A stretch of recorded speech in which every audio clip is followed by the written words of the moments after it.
안녕하세요. 오늘은 신구약 중간사 세 번째 시간입니다. 우리가 신구약 중간사를 공부하다 보면 세계 역사의 큰 흐름이 이렇게 흘러가고 있는 것을 보게 됩니다.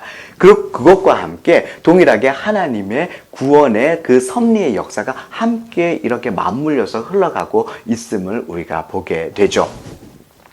분명히 역사 속에 하나님의 섭리의 역사가 분명히 흐르고 있음에도 불구하고 그때 당시를 살았던 사람들은 그 섭리를 다 발견하기는 어려웠을 것입니다. 오늘날 우리가 이 세상에 살고 있고 이 역사 속에서 살고 있는데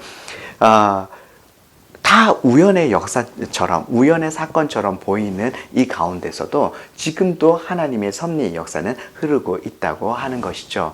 우리가 이 섭리를 발견하고 이 가운데서 우리가 어떻게 하나님 앞에서 반응하면서 살아갈지 우리가 오늘 이 중간사 세 번째 시간 이 세계사 역사를 공부하면서 한번 고민해 봤으면 좋겠습니다. 오늘은 그리스 역사 속으로 한번 쑥 들어가 볼 텐데요. 중간사에 있어서 그리스 역사는 굉장히 중요합니다. 그리스가 페르시아의 아하수에로에 의해서 공격을 당하게 되죠. 물론 이때 그리스가 이겼습니다. 하지만 굉장히 큰 피해를 당했어요. 아테네 전체가 불바다가 되기도 하고 굉장히 어려움을 겪었었습니다. 그래서 이 전쟁이 끝난 다음에 아테네를 중심으로 해서 그리스의 도시 국가들이 모였습니다. 우리가 이대로 연합하지 않고 있다가 다시 페르시아가 공격해오면 그때는 우리가 페르시아를 당해낼 수 없을 수도 있다. 우리가 연합하자. 이렇게 해서 아테네를 중심으로 해서 동맹을 맺습니다. 이 동맹이 뭐냐 하면 델로스 동맹입니다. 이렇게 동맹을 맺었는데 시간이 흐름에 따라서 아테네가 점점 갑질을 하기 시작합니다. 돈 갖다 바쳐라, 이것 바쳐라, 저것 바쳐라. 그리고 도시 국가들에게 점점 더 심하게 이제 압박을 하고 간섭을 하고 그랬던 것이죠. 그러면서 이 도시 국가들의 이 불만들이 아테네에 대한 불만들이 점점 이렇게 쌓이고 그 불만들이 표출되기 시작했죠. 그러면서 이 아테네와 함께 굉장히 강했던 그리스의 도시 국가가 있었는데요. 그 도시 국가를 옆에서 자꾸 푹푹 찌르는 거예요. 야, 아테네가 저렇게 갑질하는데 가만 놔둘 거야? 그냥 놔둘 거야? 이렇게 하면서 푹푹 찌릅니다. 이 도시국가가 어디였냐면 바로 스파르타였습니다. 그래서 이 스파르타를 중심으로 해서 아테네에 이 반발하는 도시국가들이 뭉쳤는데요. 그래서 이 스파르타를 중심으로 동맹이 맺어졌는데 이 동맹이 바로 펠로폰네소스 동맹입니다. 그래서 아테네를 중심으로 한 델로스 동맹과 이 스파르타를 중심으로 한 이 펠로폰네소스 동맹이 전쟁을 하게 되는데 이 전쟁이 펠로폰네소스 전쟁입니다. 그냥 1, 2년 정도 하고 끝날 전쟁인 줄 알았는데 전쟁이 계속 이제 끝나지 않고 이어져 가는 거예요. 몇 년 동안? 27년 동안 이어지는 겁니다. 27년 동안 이 도시국가들이 양 진영으로 나눠가지고 서로 싸우니까 얼마나 지치고 또 쇠락해졌겠습니까? 그래서 27년이 지나고 이 도시국가들이 쇠락해질 대로 쇠락해진 그 상태에서 위에 나라가 하나 있었습니다. 뭐였냐면 마게도니아의 필리포스 2세가 이 쇠락해진 그리스를 공격해 내려오는 거죠. 그래서 굉장히 빠른 시간 내에 굉장히 쉽게 그리스 전체를 정복하고 그리스를 통일하게 되었습니다. 필리포스 2세는 이 통일된 그리스를 자기의 아들 알렉산더에게 물려주게 되죠. 필리포스 2세가 알렉산더에게 굉장히 잘해준 것이 두 가지가 있습니다. 첫 번째는 바로 이 통일된 그리스를 알렉산더에게 물려줘가지고 뭔가 세계 정복할 수 있는 기반을 마련해 준 거고요. 두 번째는 뭐냐면 굉장히 좋은 튜터, 개인 교사를 만들어 준 겁니다. 그때 당시에 최고의 철학자, 최고로 유명한 그런 지성인 누구였냐면 아리스토텔레스였습니다. 이 필리포스 2세는 최고의 철학자인 아리스토텔레스를 알렉산더에게 개인 교사로 붙여줬던 거죠. 그래서 알렉산더는 이 아리스토텔레스를 통해서 철학을 접하게 되었고요. 철학에 심취하게 됩니다. 어느 정도였냐면 알렉산더가 나중에 이렇게 얘기하기도 합니다. 나는 힘으로, 능력으로, 칼로, 창으로 온 세상을 통일하기보다 나는 지식으로 그리고 철학으로 온 세상을 내가 통일하고 싶다. 이렇게 얘기했었거든요. 이 정도로 알렉산더는 지식, 철학을 굉장히 신봉했던 그런 사람이었다라고 하는 것이죠. 그래서 알렉산더는 이 나라들을 통일해 갈 때 동시에 뭘로 통일하냐면 그리스어, 그리스 철학, 그리스의 문화로 이 나라들을 통일해 갔던 것입니다.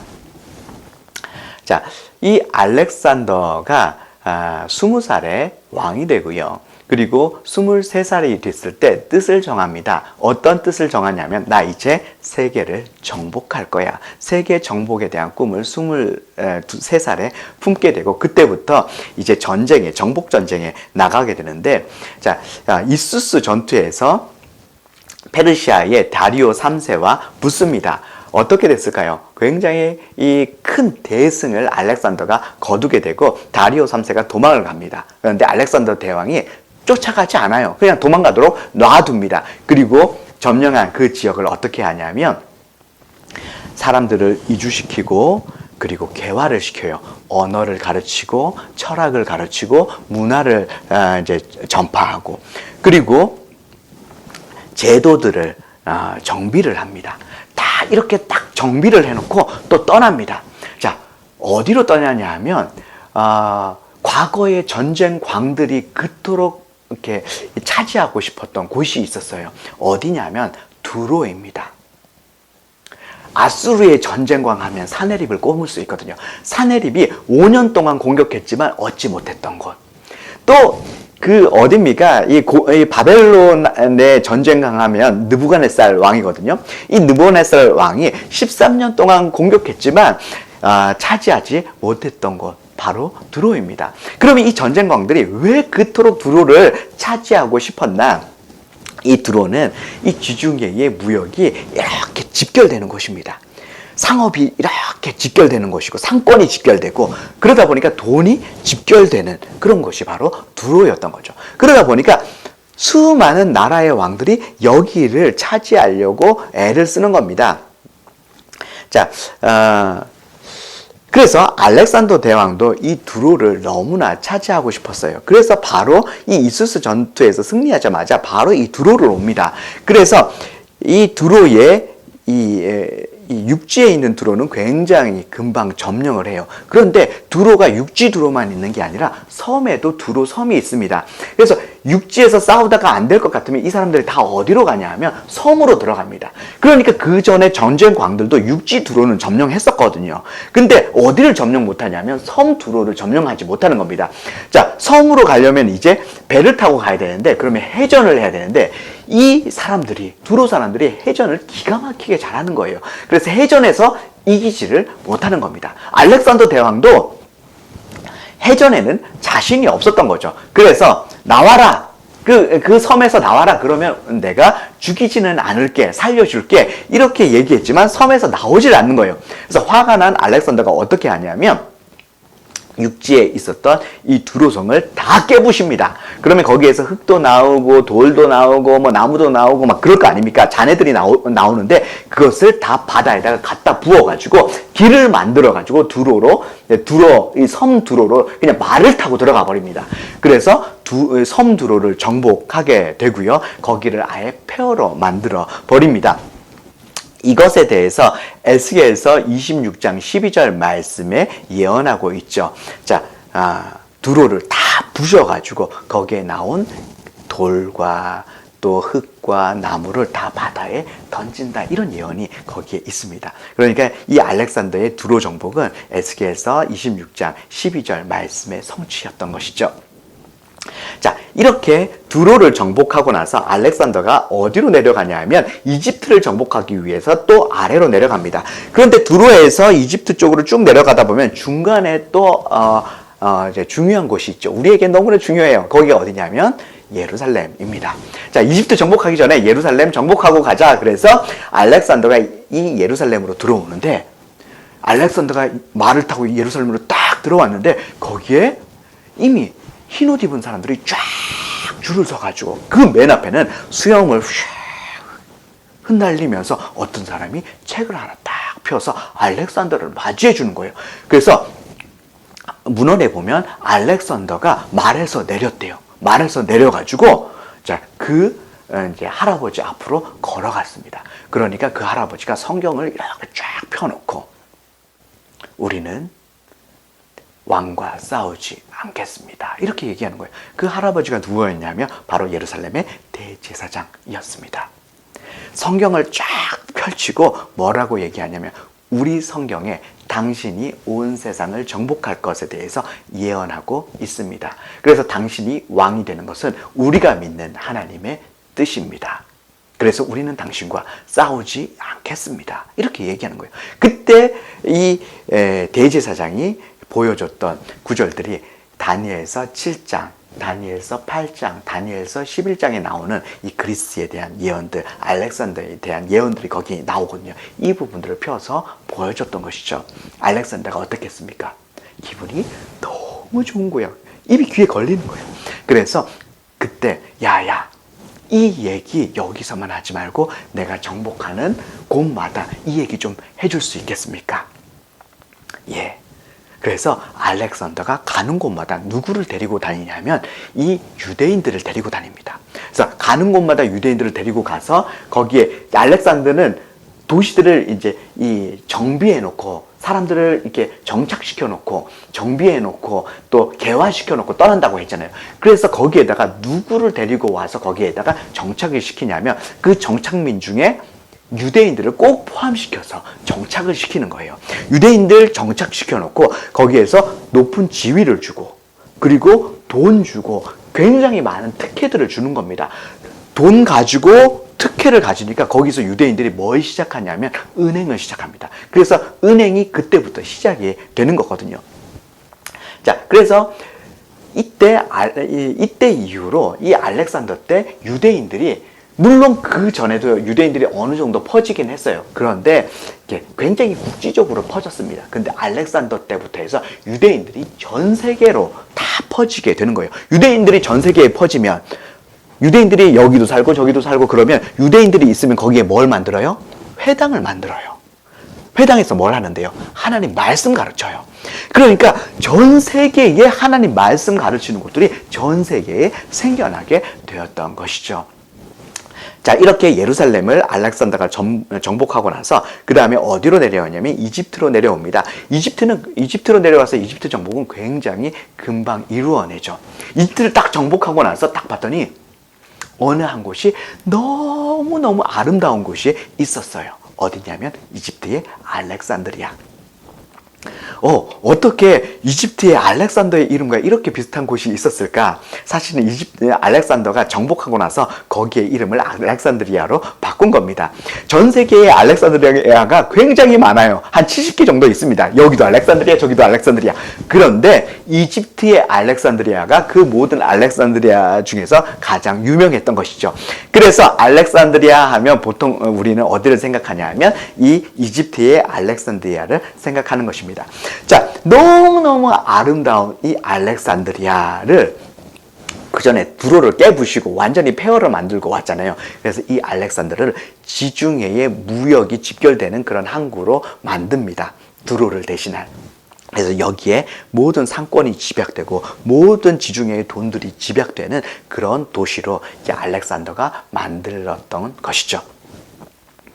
이제 알렉산더가 이 이집트를 정복하고 나서 본격적으로 페르시아를 치기 시작합니다. 그래서 페르시아를 치고 페르시아를 정복하고, 사실 페르시아가 대제국을 만들어 놨기 때문에 페르시아를 쳤다, 페르시아를 정복했다라고 하는 것은 이미 이제 대제국을 건설했다는 거고요.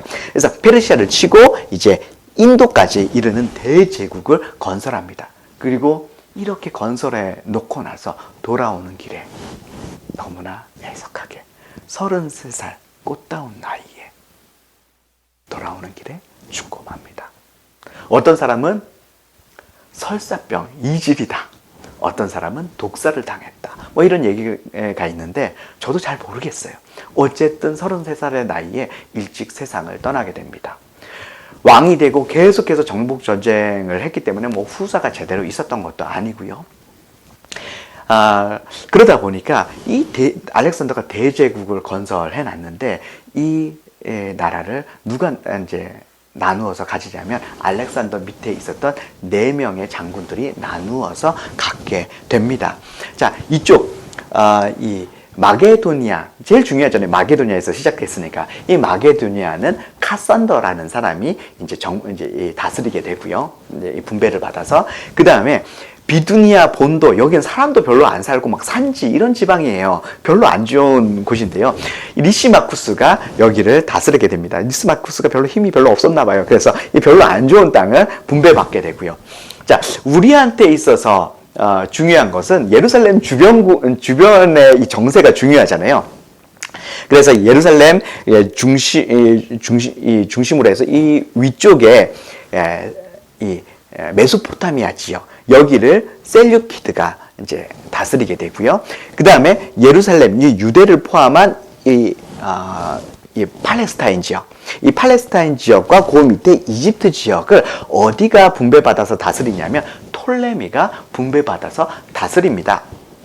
그래서 초기에는 이 예루살렘이 이 톨레미의 이제 지배 아래 있었던 거죠. 나중에는 좀 바뀌긴 합니다. 셀루키드가 내려와가지고 이제 예루살렘을 먹긴 하는데 초기에는 이 톨레미가 이 예루살렘을 다스리게 되는 거죠. 그래서 이 팔레스타인과 이집트를 톨레미 왕조가 다스립니다. 톨레미에 대해서 어떤 사람은 뭐 프톨레미다, 톨레미다, 책을 봐도 톨레미라고 나오기도 하고 프톨레미라고 나오기도 합니다. 그런데 다 똑같은 말이에요. 프가 묵음이기 때문에 쓸 때는 프톨레미라고 쓰지만 읽을 때는 톨레미라고 읽거든요. 그래서 톨레미나 프톨레미나 다 똑같은 말입니다. 다니엘서에 보면 북방왕, 남방왕 이렇게 나누어서 얘기하는데 북방왕이 바로 셀류키드를 얘기하는 것이고요. 다니엘서에 나오는 남방왕은 이 톨레미 왕조를 얘기하는 것입니다. 자, 이렇게 이제 나누어졌는데 이 톨레미 왕은요, 장군이었지만 학자적인 기질이 굉장히 많은 사람이었어요. 책 굉장히 좋아합니다. 그러다 보니까 알렉산더를 따라서 막 정복 전쟁을 다니다 보니까 전 세계의 귀중한 책들이 너무 많은 거예요. 그 책을 다 수집합니다. 다 수집해서 알렉산드리아, 너무너무 아름다운 곳이잖아요. 거기에다가 큰 도서관을 짓습니다. 그때 당시에도 어마어마한, 지금도 그 알렉산드리아에 가면 굉장히 큰 도서관이 있거든요. 근데 그때 당시에도 굉장히 큰 도서관을 짓습니다. 세계 3대 도서관. 도서관을 지어가지고 전 세계에서 수집해온 그 책들을 그 도서관에다가 다 넣어두는 거죠. 그리고 나서 책 다 넣어놓고 좋다 그러고 죽습니다. 죽고 나서 톨레미 2세가 왕이 됩니다. 톨레미 2세가 왕이 되고 나서 이 사람도 그 아버지의 그 아들이라고 책 좋아해요. 책 좋아하는데 너무너무 읽고 싶었던 책이 있었습니다. 그 전에 알렉산더 대왕이 예언되어 있었던 그 책. 그래가지고 알렉산더 대왕이 가는 곳마다 유대인들을 데리고 다니면서 정착하고 특혜를 주게 만들었던 바로 그 책. 그 책이 뭘까요? 구약성경. 이 성경을 너무너무 보고 싶은데 히브리어로 되어 있는 거예요. 그래서 이거 헬라어로 번역 좀 하고 싶다. 그래서 이 알렉산더, 아니죠. 톨레미 2세가 이 알렉산드리아 도서관의 도서관 관장이었던 데메트리오에게 이 구약 히브리어 성경을 헬라어로 번역해라 이렇게 지시를 합니다. 그래서 데메트리오가 어떻게 하냐면 예루살렘으로 가요.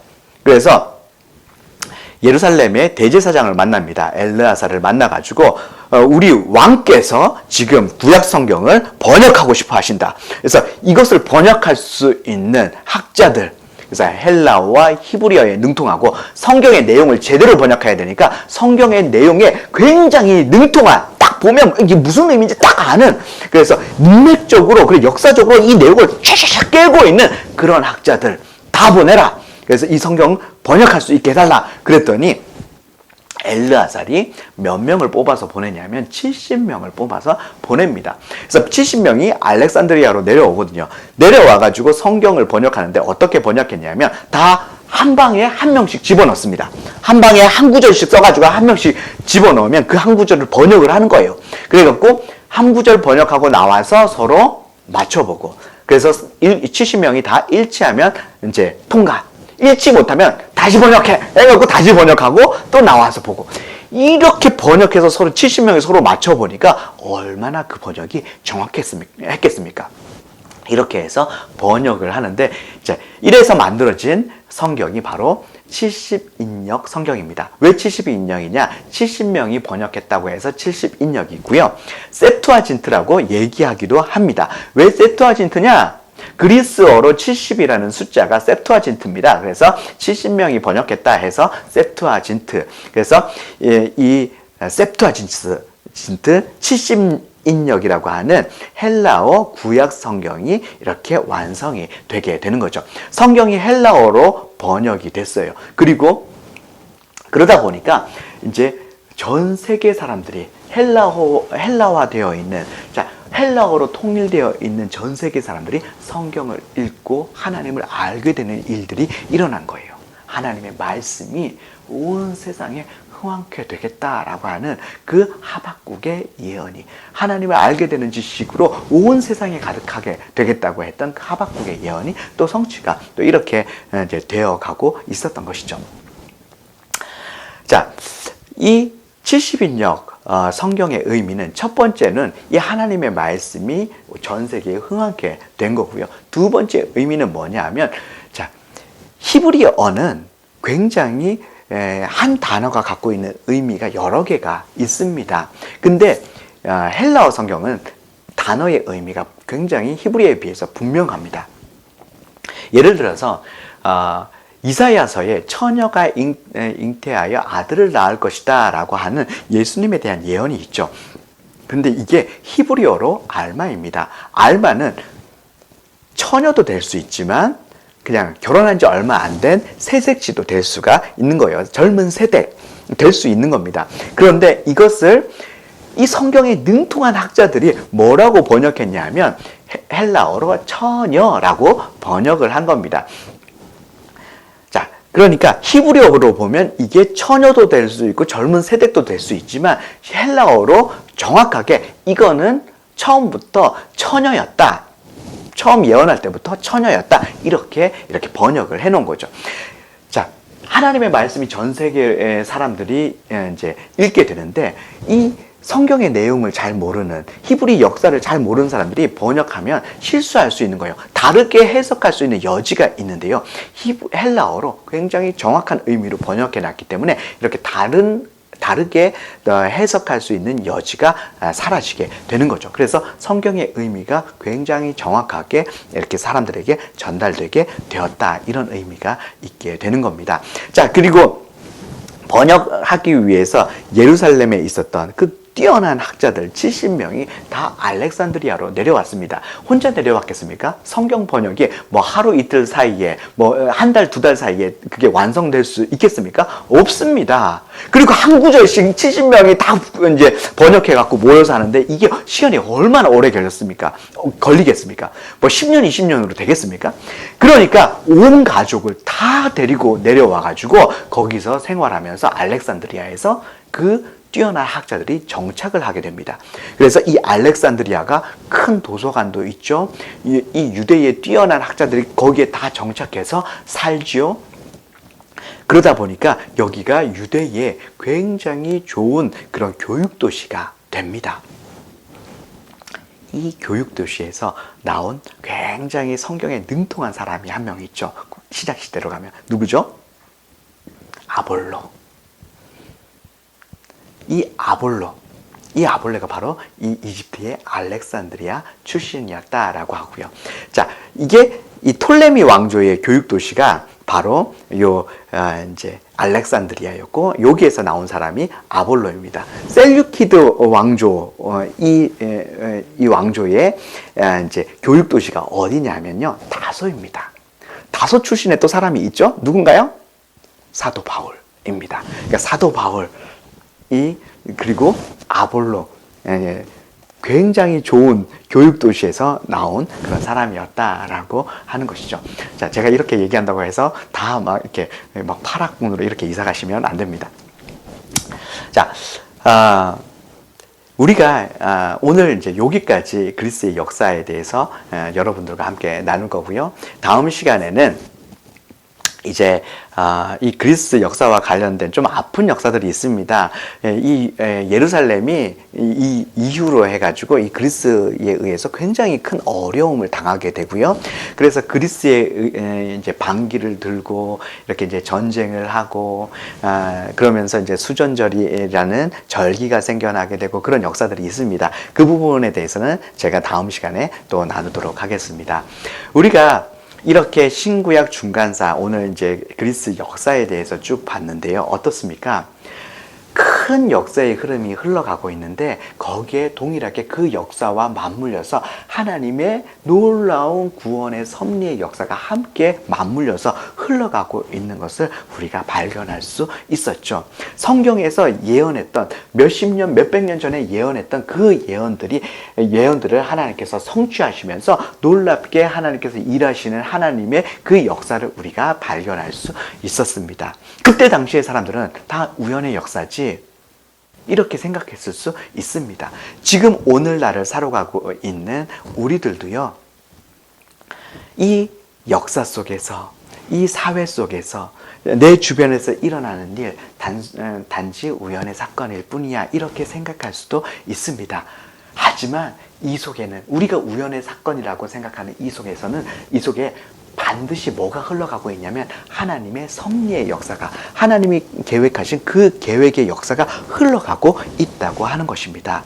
우리가 주목해야 되는 것은 바로 이 하나님의 섭리의 역사인 것이죠. 그리고 우리가 분명히 하나님의 그 역사가, 하나님의 계획이 흘러가고 있는 이때에 우리가 어떻게 하나님 앞에 믿음으로 반응할지 생각해 봐야 할 것입니다. 그래서 이 신구약 시대를 살아갔던 인물 중에 한 명이 다니엘이거든요. 이 다니엘이 다니엘서에서 뭐라고 얘기하냐면 이 세상 역사가 흐르고 있는데 이 역사를 다스리고 있는 분이 바로 하나님이다. 이렇게 얘기합니다. 이 하나님을 바라보는 사람이 이 역사 속에서 하나님의 뜻에 순종할 수 있다. 이렇게 얘기합니다. 그래서 눈을 들어서 하나님을 바라봐라. 지금 내가 일어나는 이 환경 속에만 빠져 있지 말고 이 환경 속에서 눈을 들어 하나님을 바라봐라. 그때 믿음으로 반응할 수 있다. 내 친구들 사드락, 메삭, 아벳느고가 어떻게 해서 그들이 믿음을 지키면서 그렇게 세상과 타협하지 않고 살 수 있었는 줄 아냐? 다니엘, 내가 어떻게 사자굴에 그렇게 들어가면서까지 내가 믿음을 지키면서 살았는 줄 아냐? 바로 이 세상 역사 속에서 분명히 하나님의 역사가 있고 우리는 눈을 들어서 그 세상을 다스리고 있는 하나님을 바라봤다. 그래서 우리는 그 하나님께 믿음의 반응을 할 수 있었다. 너희들도 믿음의 반응을 해라 라고 얘기했던 책이 바로 다니엘서입니다. 이 다니엘의 이 메시지, 오늘 우리가 이 세계사, 이 중간사 역사를 공부해 가면서 우리가 기억했으면 좋겠습니다. 지금 우연의 사건처럼 일어나는 수많은 우리 주변의 이 역사 속에서 우리가 눈을 들고 하나님을 바라봤으면 좋겠습니다. 그리고 지금 이 순간에 우리가 어떻게 믿음으로 하나님 앞에 반응해야 될지 생각하고 믿음의 걸음을 걸어가시는 여러분들 되었으면 좋겠습니다. 축복합니다.